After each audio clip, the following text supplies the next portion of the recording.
Welcome into Steelers Talk. I'm your host, Jack Sperry. I'm coming to you from my apartment here in Dallas, Texas, on my day off here because I had some thoughts on the Pittsburgh Steelers offseason this year. And, as we get ready for this journey of the 2025 offseason, I was doing some thinking today of what this team needs to do to reach kind of the level that they want to get to and, kind of escape this kind of place that they've been in the last several seasons where, they're good enough to make the playoffs, but they're not good enough really to go any further. So I was doing some thinking today of how this team can get better. And I have some good news and I've got some bad news for you guys to deliver as to what to expect from the Pittsburgh Steelers offseason this year, specifically when it comes to the quarterback position. So make sure you guys stick with me here to the very end. Appreciate you guys listening to me here. Make sure you click that subscribe button if you haven't already. We're going to have extensive Steelers coverage all throughout the weekend here. I've got my perfect offseason plan. I got my quarterback targets, a bunch of really, really good contents coming your way this weekend, guys. So make sure you click that subscribe button. And with that, let's get into it here. And like I said, guys, I got good news and I got bad news for you guys this evening. And I'll start with the bad news here. And the bad news, specifically when it comes to the quarterback position, is that the chances that the Steelers are going to have a superstar level quarterback, or honestly even like a star level quarterback on their team next year, is very, very slim. Now, the Steelers can gamble on a high upside guy like Justin Fields, but unless he turns into like prime Cam Newton all of a sudden in his fifth year in the National Football League, it's looking like the Steelers' options at quarterback, guys like Sam Darnold, guys like Derek Carr, guys like Russell Wilson, guys like Aaron Rodgers, all of them have their risks, have their concerns, and have their limitations. So, when you look at the landscape of the quarterback position, the bad news if you're a Steelers fan and you're hoping to get like a star level quarterback next year, it's likely not going to happen. All right. And, that's just the reality of the situation. Now, there is good news to that reality that the Steelers are dealing with right now. And the good news is that the Steelers can still technically be a winning football team with the way they want to be constructed with, a competent but limited quarterback. All right, and throughout the course of today's video, I'm going to be explaining what I mean by that. But essentially what I mean is that Mike Tomlin, as the head coach of the Pittsburgh Steelers, ever since Big Ben retired and, even when he was getting older, his vision for this team is for them to dominate on defense. That's why they consistently spend the most money on defense than any other team in the National Football League. And then they want to dominate on the run game, all right, not the passing game. And the issue for the Steelers last year, and honestly the last couple of years, is that the run game hasn't been to the level that, quite frankly, they've been trying to build this unit up to be. They want this team to be a top 5 rushing offense. They want this rushing offense to be able to run the football whenever they want to. They want this offense to run through the run offense. They want to be able to run the ball on 3rd and 4 and have a good chance of picking up first down yardage. They want to be able to go for it on 3rd and 4th and short and run the football and almost guarantee themselves a new set of downs. They want to be able to run the football at the 2-yard line and score touchdowns consistently. They want to have the best or close to the best run game in the National Football League so that they can wear down their opponents, and then they want their defense to turn the football over, dominate on that side of the football, and really play a bruising style, blue-collar brand of football, similar to the way that the Philadelphia Eagles play, similar to how the Baltimore Ravens play. But the Steelers aren't on their level because they don't have nearly the run game that those teams have. So the good news is the Steelers can be that type of team without an elite level quarterback. So I think that's what Mike Tomlin's trying to do, is he's trying, and he feels like this is the best way to build a championship team when your options at quarterback are limited. And I actually think that's the correct strategy from Mike Tomlin.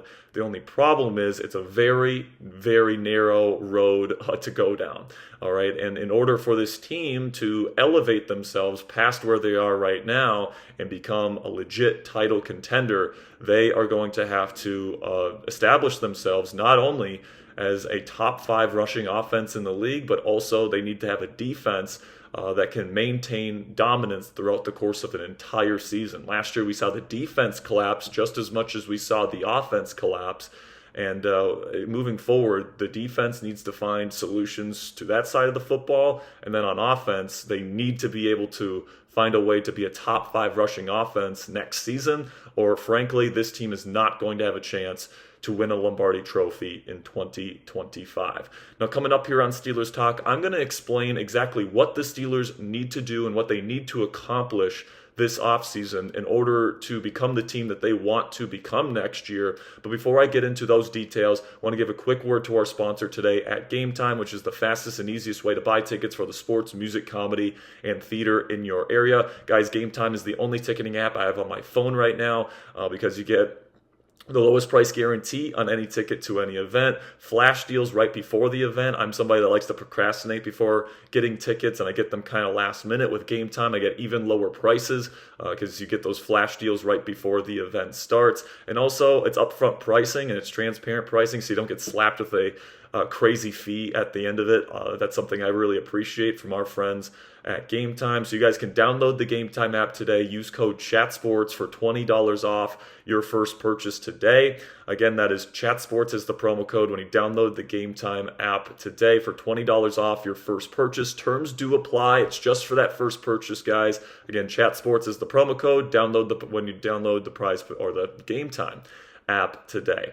Okay, so now let's talk about what the Steelers need to do in the offseason in order to become the Super Bowl caliber team that they've been trying to become but have been failing to become in recent seasons. And like I said, guys, you got to fix the run game and you got to fix the defense. So let's start with the run game and what they need to do there. As much as I appreciate Najee Harris and the way he runs the football, he finishes runs, he picks up some extra yardage. He's not dynamic and he's not explosive enough as a runner to be the superstar level running back that, frankly, the Steelers need. What differentiates a team like the Pittsburgh Steelers and a team like the Philadelphia Eagles or the Baltimore Ravens? It's very easy to see that the quality of number one running back is quite different. Saquon Barkley is a game changer. Derrick Henry is a game changer. And if the Steelers want their offense to be formulated like the Eagles, like the Ravens, and run through the run game, then you're going to have to get a game changer at running back. Now, and honestly, the options in free agency aren't terrific.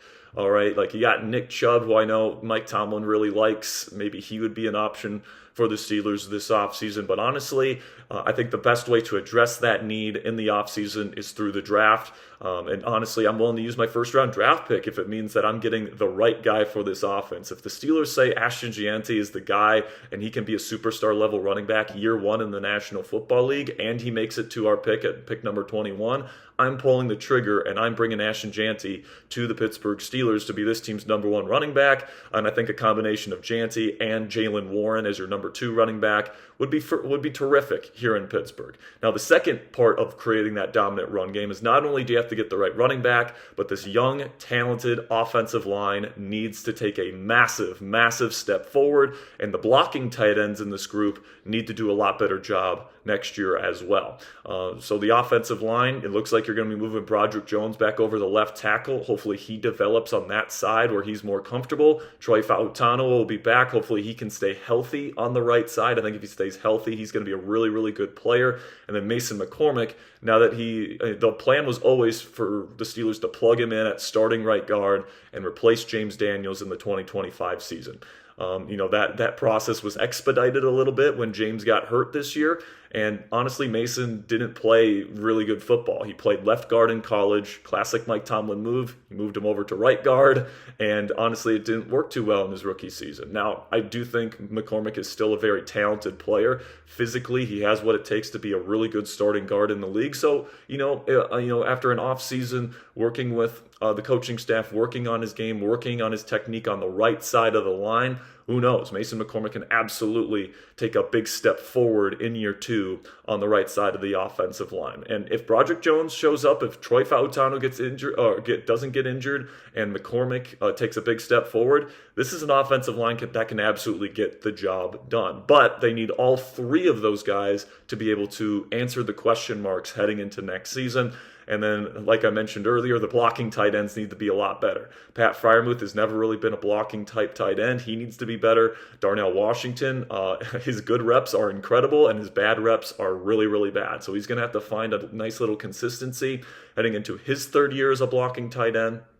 And then if they're going to bring back Connor Hayward, if they're going to bring back Mike Cole Pruitt, if they're going to bring back any of the guys they had in that tight end room outside of the top two guys, those guys have to do a better job blocking as well. So you need to do a good job establishing that top 5 run game. And honestly, guys, that's going to be a tough thing to do because the Steelers last year were bottom 5 in success rate and they were bottom 5 in yards per attempt. So that they're essentially going to have to go from a bottom 5, bottom 10 unit at the very best to a top 5 unit in just one offseason. So that's really going to be the X factor for the Pittsburgh Steelers, in my opinion. If you can fix the run game, essentially you fix the offense, and if you fix the offense, you fix the team. And if you can take that big leap from a really bad and inefficient run game to a really good and really efficient run game, that could certainly be the thing that turns this team around and delivers championships or at least playoff games. Let's start there with the Pittsburgh Steelers in the near future, because I don't think anyone denies that the defense is talented. TJ Watt, extremely talented. Cam Hayward just had a first-team All-Pro caliber season. Alex Highsmith, really, really good edge rusher. Nick Herbig, maybe the best rotational edge rusher in all of football. Patrick Queen is a really great athlete and really good middle linebacker. Minka Fitzpatrick is a good player, even though he had an underwhelming season this year. Joey Porter Jr., heading into year 3, could certainly have a really good year as well. They have to fill a couple of the gaps here. I think they got to get a new starting outside corner opposite of JPJ, and I think they need to get a new starting nickel on defense. But the infrastructure's there to still be a very, very good defense heading into 2025. So the big X factor, in my opinion, is the run game. And when it comes to the quarterback position, guys, like I mentioned earlier, we're going to be talking a lot about the quarterback position on this channel during the offseason because it's the quarterback position. It's the most important position in all of sports. But, I'm just going to tell you guys right now, it's not the most important position, or at least it shouldn't be the most important position on the Steelers next year, because like I said, this is a team that wants to run the football. This is a team that wants to dominate on defense, and really the vision for what the Steelers have at the quarterback spot is a guy that's competent, a guy that protects the football, a guy that can handle and execute the offense that Arthur Smith provides, and then somebody that's experienced in the playoffs and can get the job done in a tight moment if called upon. And those are kind of the 5 things the Steelers are going to be looking for. And, whether they bring in, Geno Smith would probably be my preferred option, if I'm being honest with you guys. I don't think Seattle's going to let him go, but I would be thrilled if the Steelers could get a guy like Geno Smith, who I think is very underappreciated, very high-end arm talent and underrated arm talent. So if the Steelers could somehow land him, that would be the best case scenario, in my opinion. But the most likely scenario is that you're going to be choosing from guys with serious concerns. Derek Carr has had trouble playing in the cold, and hasn't really had an established playoff track record either. Russell Wilson can't throw over the middle of the field past his first read, and he's a limited playmaker. Justin Fields has had 4 years of opportunity to rise up the ranks of the NFL quarterback space and has failed to do so, frankly. Sam Darnold, he looked good for most of the season, but then crumbled late in the year. You take away Kevin O'Connell, you take away Justin Jefferson, you take away Jordan Addison, and, how would he look in the Pittsburgh Steelers offense? Plus, he holds on to the ball for too long, and he turns the ball over too much. So, you're choosing between a crop of imperfect quarterbacks, of guys that are not star quality guys. So, I think we're going to be talking a lot about the quarterback position in recent days, in recent months, in recent weeks, and eventually they're going to make a decision. In my opinion, I think they're going to go with Justin Fields and bring in like a high-level backup, like a Jacoby Brissett, to be his number 2 quarterback. In case Justin Fields gets through 6 to 8 games and he's just not very good, they can turn to that high-level backup. But honestly, I think I would almost think about bringing back Russell Wilson at this point. If this offense was built and actually executed on the plan heading into the season that they had, like they were expecting themselves to be a top 5 to top 10 run offense last year, and that didn't happen. It was the exact opposite. They were a top 5 or top 10 worst rushing offense last year. So they really did ask Russell Wilson to be the main engine of the team, especially late in the year. And as we saw, Russ just isn't good enough to do that. But in the right situation, if they get the right running back, if they fix the running game, I still think Russell Wilson can be a perfectly fine option for the Pittsburgh Steelers moving forward. It would be his second year in the system. He would have established chemistry with at least some of the receivers in the wide receiver room, not to mention Pat Freiermuth, the receiving tight end. He's somebody that has shown that he's very efficient throwing the ball down the field. He showed up in some big moments. This guy is a guy that can make a throw in a tough spot when the defense knows he has to throw the football. But as we know, Russell Wilson is limited. So I think if you bring back Russ, you really need to make sure that you capitalize on getting the run game that you promised that you would get him last year. And if you fail to do that, unfortunately, I don't think Justin Fields, elevates this offense if they don't have a run game. I don't think Derek Carr elevates this offense if they don't have a run game. I don't think Sam Darnold elevates this offense if they don't have a run game. So, I think that the X factor here clearly is the run game. And if they can provide that, I think Russell Wilson is still a very viable option for this team. But unfortunately, I don't think Arthur Smith and the Steelers are going to do that. I think they're going to go in a different direction. I think that, someone's head has to roll here, and it doesn't seem like it's going to be the GM, the head coach, the offensive coordinator. The person that's going to get blamed for that 6-game collapse is going to be Russell Wilson. And my guess is they end up making a move for somebody either like Derek Carr, Aaron Rodgers, Sam Darnold, or they just end up bringing in Justin Fields for another season, which is probably what I would say is the most likely scenario at this point. But as I've discussed ad nauseum in this video, guys, it doesn't really matter who they bring in at quarterback. All right, if they have a solid run game next year led by a game changer at running back, an offensive line that knows what they're doing and can protect the quarterback and establish run lanes for the running back, and then the defense gets back to playing dominant football, that's going to be this team's roadmap for success in 2025. So as we continue on with our coverage here at Steelers Talk, a lot of it is going to come through the lens of building up the run game, because that's really going to be what's most important for this football team this year, in my opinion. We'll talk about how you can improve the defense, and we'll talk about how you can improve the passing game, and those things are still important. But plain and simply, guys, if you don't change the run game and you don't get better on in that facet of the game, this team isn't going to go anywhere in 2025. That'll be it for today's video, guys. I really do appreciate all of you guys sticking with me to the very end. I know without graphics, without all the stuff we usually have when I'm in studio, getting through a 17+ minute video, meets you a real one. So thank you so much for sticking with me. Make sure you guys click that subscribe button. Can't wait to see you guys tomorrow with our latest content. I think we're going to do quarterback targets that go out tomorrow. So make sure you click that subscribe button to never miss a video.